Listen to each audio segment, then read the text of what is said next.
Welcome to this special series of G&T Sailing. It's been a bucket list item for us to sail in the South Pacific, and since we don't have plans to take Felicita into these waters, we took advantage of joining John Kretschmer in French Polynesia aboard his Kaufman 47 Quetzal. In this series, we sail 800 nautical miles from Tahiti to Hivaoa in the Marquesas.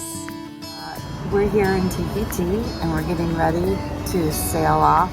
Today we're going to Quetzal to help do whatever he needs extra hands for to get the boat ready to go, and doing a little interview with him. Here's a link to the first interview that we did with him in Tahiti. It is really hot here. It's going into summertime, so it's hot and muggy. There's a lot of people here in Papeete. They are early risers, and there's nobody out and about at nighttime, but everybody's out right now, driving somewhere. It's very noisy. So yeah, I'm looking forward to not being in this urban area and being out to sea. How about you? Yeah, I'm ready to get on the boat. I've been ready. What are you looking forward to most about this excursion? Just being back on a boat, and we love long passages.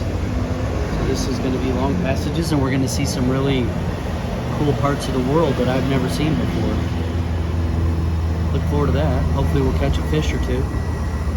But we might be beating to weather a lot, which isn't conducive to fishing. Yeah. Even fish don't like to beat to weather. I don't have to worry about when things break. I mean, of course I'd help to fix anything, but it's not hanging over my head that I'm totally responsible for getting it fixed. We took advantage of one day in Tahiti and took the ferry over to the island of Moorea. When I stayed home, I need you on my fire. I want you to know that every time you're away, I long for you so much I can find my way. We got everything here, at least to stay alive, and the time that we share makes it all worthwhile. Got this place on our own. Do you feel that we got something strong? So what's our excursion today? Scooters on Moorea, the island of Moorea. We're circumnavigating. Yeah, what is it, 62 kilometers all the way around? He is driving with his helmet fastened, by the way. He just unfastened it while Only people like you would care about it. You think they're going to comment about me not, but you would comment about that? in my head. Okay, for all you safety nerds out there, I'm buckling up my helmet. But you were riding along with it. Of course, but the reason that the fact that you needed to say that is a very Gretchen thing to think and say. Safety first.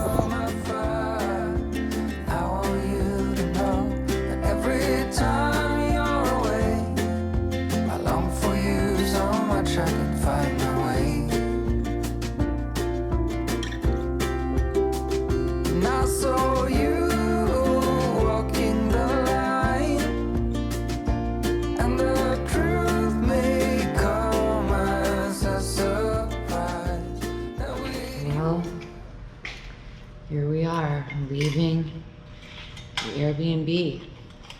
We could have stayed last night on Quetzal, but we opted to have one more night in the air conditioning and a bed that's not teeny tiny. It's about 5:30 in the morning. John wants to be shoving off from the dock by 7 a.m. We have to stop at the market because they forgot tomatoes yesterday. So we're gonna get some tomatoes and then get to the boat, get a little bit settled, and away we go.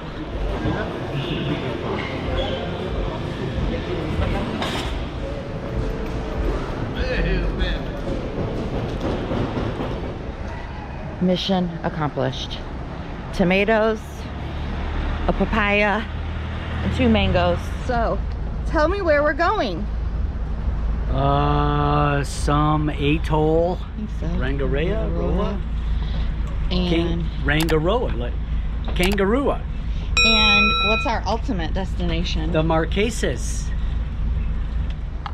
Our buddy boat, Ultima. Bon voyage. Bon voyage.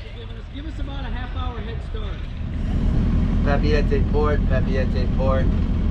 sailing vessel Quetzal, do you copy?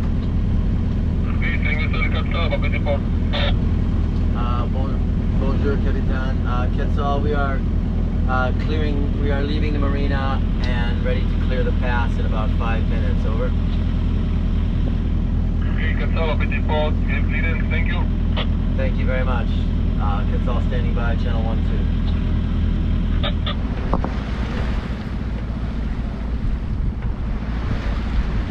This is going to be the last moment of not rocking and rolling, because as soon as we get out of this harbor, we are going to be into wind and waves.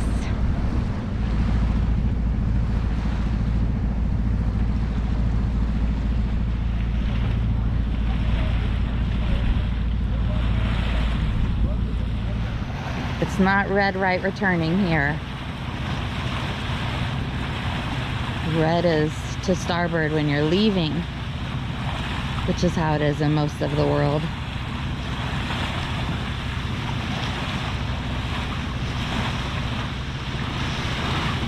Oh, did you come to say smart stuff? Not yet.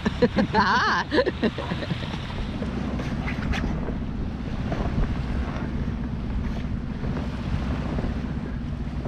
So I guess losing your mast is one way to get new sails.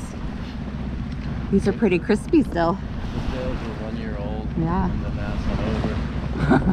So I had re-rigged the boat, and the standing rigging was 1 year old. The sails were at the same time. Yeah. Yeah, what a drag. And you guys are in a disadvantage because you go months and months without sailing, and then we launch off on big voyages. So even the most seasoned sailor can feel a little wonky when you start. Pacific has a lot of swell, so just pay attention to how you're feeling. Hydrate, hydrate, hydrate. You're tired, you know the drill. The napping, if you nap, you get a gold star in the logbook because it's a good thing. So if the cockpit's covered during the day and you feel like you can get a snooze, get one. Every time you sleep on the boat, it's a job well done. And then also, you know, in terms of eating and everything, just see how it's going. I think we're gonna have great sailing today, breezy once we get around the point, but I think it'll be a really nice ride. So I don't think, you know, there'll be an issue, but just body management trumps boat management. Quetzal kind of knows what she's doing. And she's rigged up in a way that she's very forgiving if we get caught with too much sail or we mess up. So it's the most important thing is everybody gets their groove on to start the trip. And we treat each other with respect, and if something's bugging you, let me know about it straight away so it doesn't become an issue later on. The same old stuff generally, but I think it's always good to hear it. So once we get the sails up, and we're sailing nicely, we'll talk about safety. You guys, that's like the long 2-hour horror show that we go over all the scenarios, and we'll practice our person overboard a few times. And but we're kind of on a mission to get where we're going. It's from the point here to the pass, it's just about 200 miles.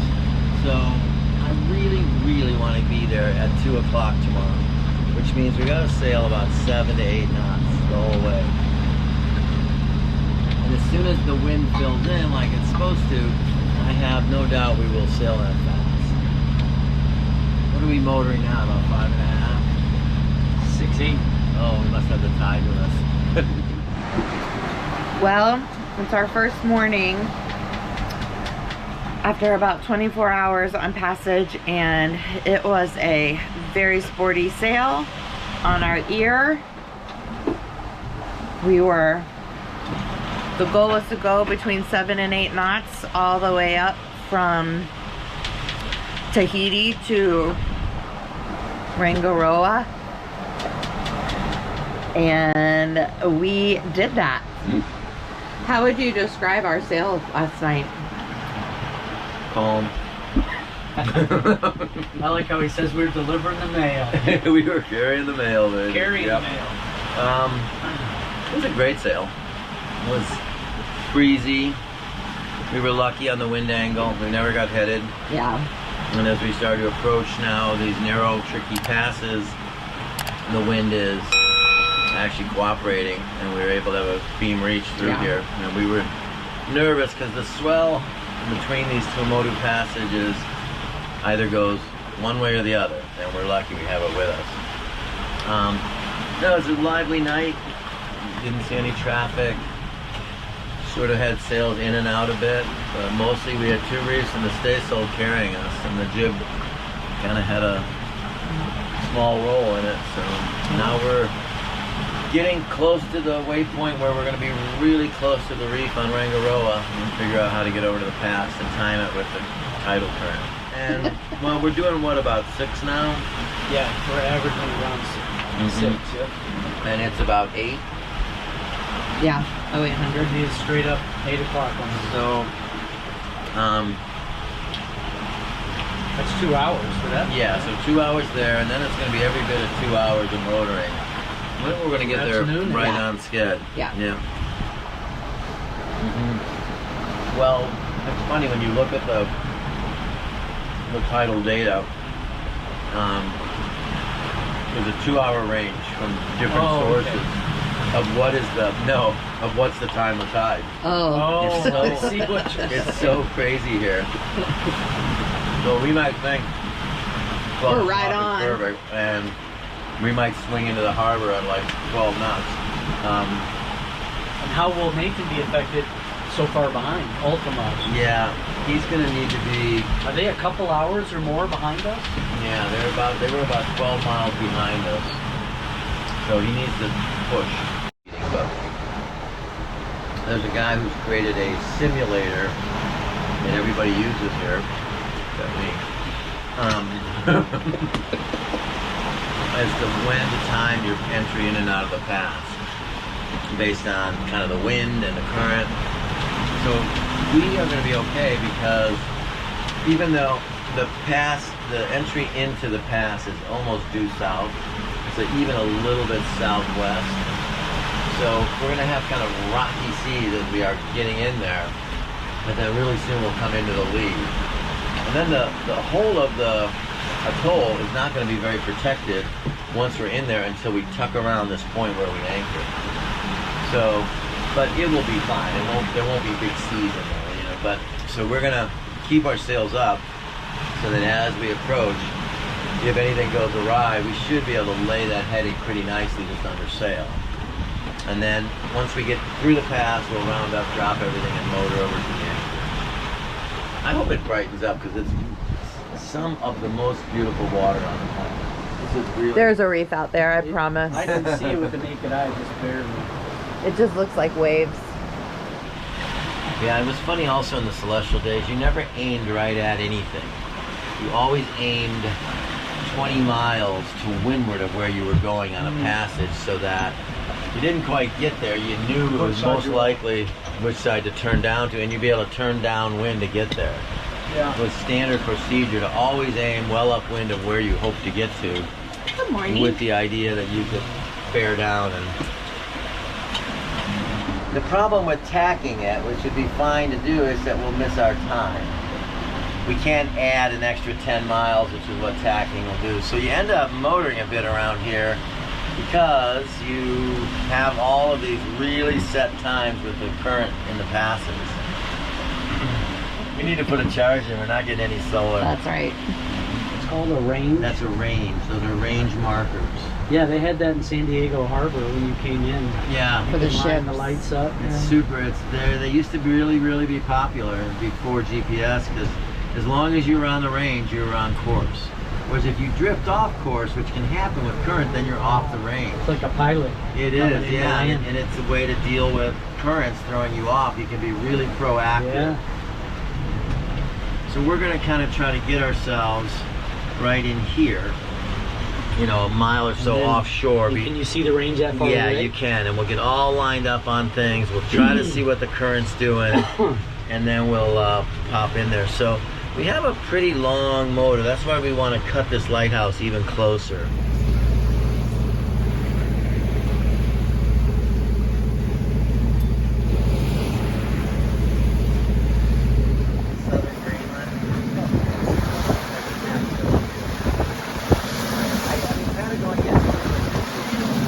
So we made it through the pass. It was totally cool. I got to drive us through the opening in the atoll.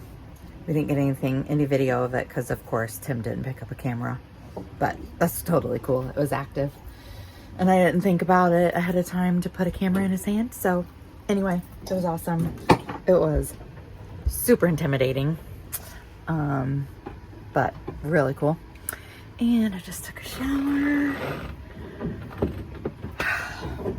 Nice to be here on anchor for a night. And then we're going to snorkel in the morning, I think, and then carry on to the Marquesas tomorrow, I think is the plan. Our buddy boat Ultima is they were about 8 to 12 hours behind us, but they made up time. But we made the pass at the perfect moment, but we had to push hard for it. And the next good time to come through the pass is 6 p.m. But John and Tim just went out in the dinghy to look at the pass because Ultima is a few miles away to see what it looks like, to see if it's possible that Ultima could come in now versus having to wait out there for slack tide, which is at 6 p.m., which is like an hour and 50 minutes away. So not terrible, but I'm sure they're ready to be in a calm anchorage. That was intense sailing. Not scary, but just physically grueling because we were sailing at 60 to 70 degrees off the wind most of the night. And we were going 7 to 8 knots. So we were stuck to the walls. It was just physically tiring. Great sailing though, but definitely a beat.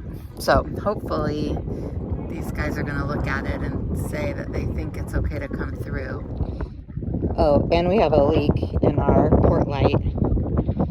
And so our sheets got wet. So I rinsed those off a little bit, trying to dry those and dry the mattress.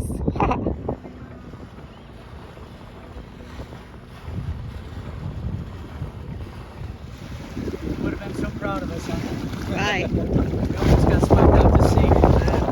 I was sitting here thinking, okay, what's the plan if they're not back in an hour? Wow, that current is insane. And then we're just trying to give them a report, right? So we kind of got a little too much into it than we should have. And then Our little motor just couldn't. we could not motor out of it. Full speed, we weren't moving. And then we finally got ourselves in a position where we could plane. And we started making progress. And then we thought, we're going to run out of fuel. So while it was running, we filled it only to flood it. It stopped. And we're rowing like maniacs. The locals are waving at us to go the other way. And we can't. We're trying to get to this mooring. Snag a mooring ball on our way by. We never got too We were much. being swept out to sea. So we gave it one more pull and it started. Here we are. Here we are. Pros. Yes, we went to save them. We figured we're going to take the dinghy out to Ultima. All right, Tim, you can head off and I'll pass. I would be like Ultima, Quetzal. You'll notice it's not John on the radio calling you. We were going to have to take him. We were going to have to have him pick us up in the dinghy. Yeah. Hey, come on, we're your pilot. You guys are so helpful. The first time I sailed the Cape Verde, I was delivering this Beneteau 38 across the Atlantic. And we went into, what was that? It wasn't Mindelo in those days, it was Praha. We're like 2 miles offshore. And there's a guy swimming, and he's waving his hand, and we think, oh crap, this is nuts. And we go over there and he's going, hey Skip, I'm your pilot, I'm your pilot. And the dude's out there. And so we got him aboard. He showed us the way in, but then we couldn't get rid of him. The pilot of all things. Pilot of all things, yeah. Wow. So what is the report? I mean, besides you guys didn't die. Out there. The report is it's too strong for them to come in. It's too strong. There's Yeah. like a standing wave across it. And the current, I mean... It is It probably, becomes- I think. Hey Vivian, so we did more exploration and we barely could get out of the pass in the dinghy. We were motoring for all we were worth and barely making ground. So I know we were thinking we're going to get swept out to sea and come visit you in the dinghy. We really want that captain's hour. Guess where captain's hour is? We've heard that these are great captain's hours. Anyway, it's pretty rugged. I think you guys need to wait. We kind of gauge the current with the GPS at least 5.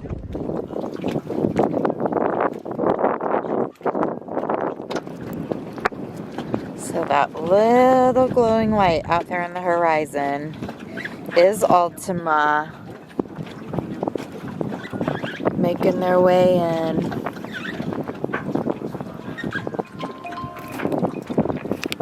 A little bit forward and a little bit right. Okay, one boat leg forward. Alright, there's Ultima, our buddy boat, headed for the bows.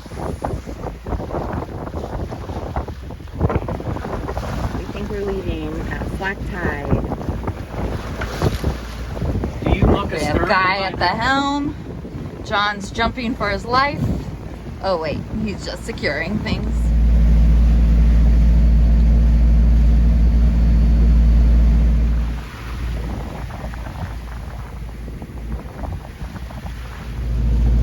Everybody's looking refreshed, well fed, sun-kissed cheeks. Sun-kiss. Again. Jim and I were heroically... We run a very heroic We mission. rode a very heroic mission, heroically checking out the dangerous pass. And we got a little close to that red mark, and we had to heroically motor at full speed. And it took us about a half an hour to get to that blue tarp. The locals will be entertained for that for quite some time. How do you say gringo in French Polynesia? Idioto. Thanks for watching. We'll pick up here next time for our passage from the Tuamotus to the Marquesas.